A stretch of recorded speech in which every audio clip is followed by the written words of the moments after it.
Hey guys, it's Brian with Retired at 40. I am doing a little bit different video today, but Harvestright just released a new upgrade for their software that's really useful for our candy maker friends today, and also it will fix some bugs from the previous software. But the people that are going to benefit the most out of this are the candy freeze dryers, because we now have a candy mode on this software, and it will greatly reduce your candy freeze drying times. So today I'm going to take you through the new software. I'm going to show you how to get the new software for free, and we're going to get right into this coming up.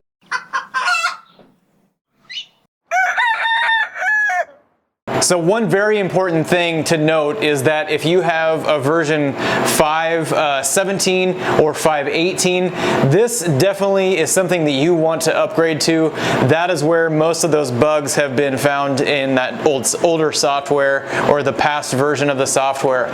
If you do have a very old version of the software, if your freeze dryer was made before 2017, you unfortunately will not be able to get this upgrade because it will most likely not work with your freeze dryer. So if you have version 3.6.11 or older than that, unfortunately this is not going to work for you.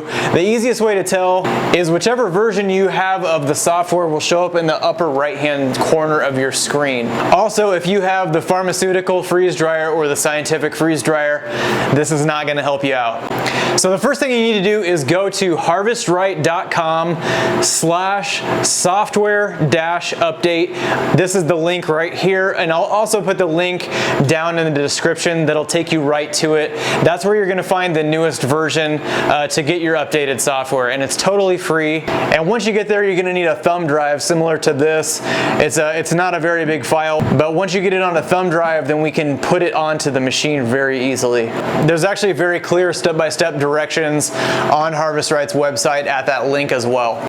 So this version is not only going to get you faster dry times and faster finished product on freeze-dried candy, it's also going to allow you to do some of those candies that are a little bit finicky or just don't really work at all. So after you have your new software loaded onto a thumb drive, make sure that your Harvestright is actually switched off. Look for this little port that's next to your screen on your freeze dryer, and then you just plug that thumb drive into that USB port. Then you want to turn on your freeze dryer with the thumb drive inserted, and that will start loading that new software. Mine is asking me to tap on the dot again, so it's almost like it's doing a recalibration, it looks like. And if you are successful, the top right hand corner will say V5.0.19. If it doesn't say that, try shutting your machine off, leave the thumb drive in, and just go through the whole process again. Usually when I do upgrades on my machine, it's really finicky, and I actually had to uninstall it off my thumb drive again, put it back on, and then I tried it again, and now it's fine. But now we are fully updated and we are ready to unlock the new potentials of our freeze dryer. The biggest upgrade being the candy mode, and there's so many people doing candy now as a second business or to pay for their freeze dryer. And the way to enter candy mode is we just need to go to customize.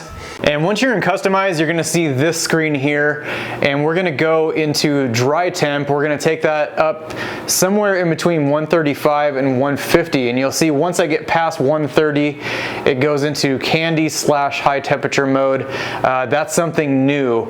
So I'm gonna go to 150, and once you enter this mode, our regular dry time will not even be a player in this whole game, because it's not even gonna do regular dry. It's only gonna go to extra dry. It's only gonna go to final dry.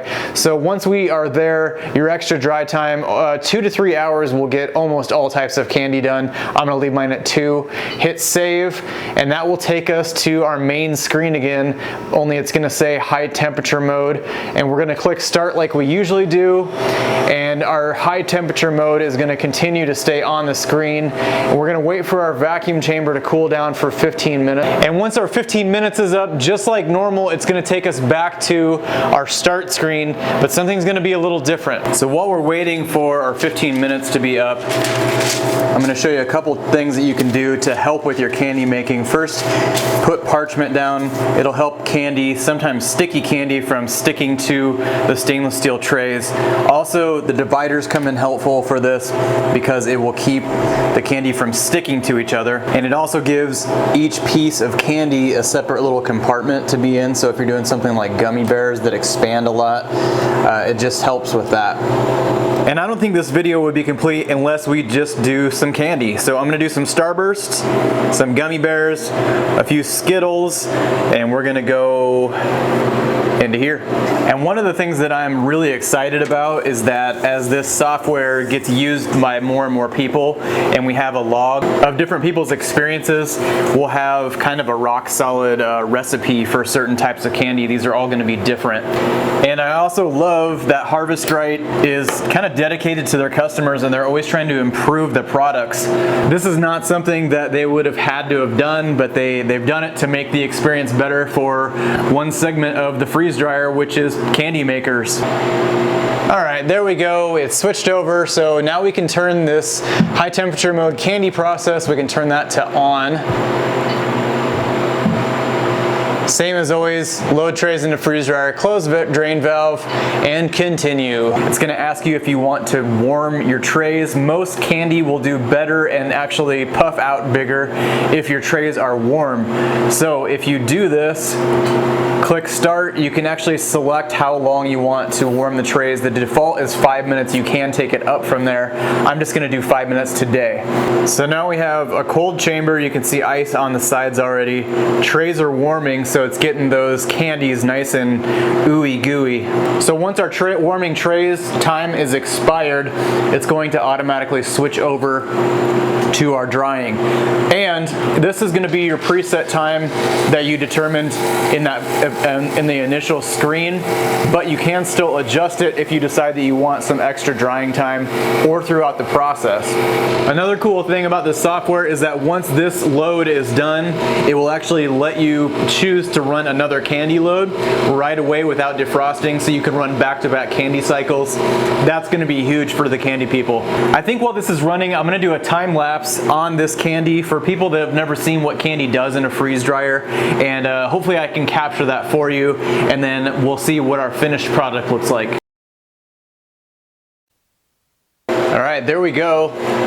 So now you can see it says no defrost, start new candy batch, or defrost. So let's just go ahead and hit start new candy batch just to see what it does.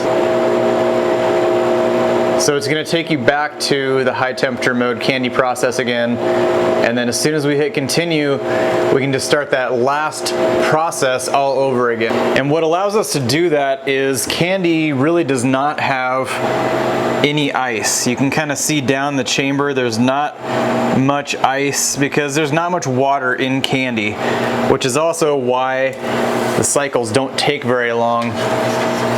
But there we have some finished Starbursts. They're nice and puffed up. Our gummy bears are real puffed up. More gummies, and our Skittles are nice and popped out too. And they're all in their own little compartment. So if we go back to our screen, if we hit start, it's actually going to take candy mode off, which is good because you're not going to want to run your regular food in regular cycles through the candy mode because it's just not going to do the right thing. So it defaults back to the standard mode, which is really good. Really, I think this is a good thing, especially for candy makers. There's also some bug fixes for even if you're not a candy maker. It's going to shorten a lot of wear and tear on their machine. It's also going to shorten cycle times. It's going to give us kind of a benchmark for certain candies and recipes and things. I'm eager to see what everyone's results are going to be for that. I hope this was helpful if you have never done candy before, or if you have done candy and you didn't know about the upgrade, make sure you go get that. Again, down in the description, I'll put the link to Harvestright's website and their upgrade site, and make sure you keep an eye on that in the future too, because anytime they do a software upgrade, they typically put that in there. So you're basically getting a better version of your machine without having to pay for it. You can't really ask much more than that. In the meantime, this is Retired at 40. Remember to live life simple. We'll catch you next week.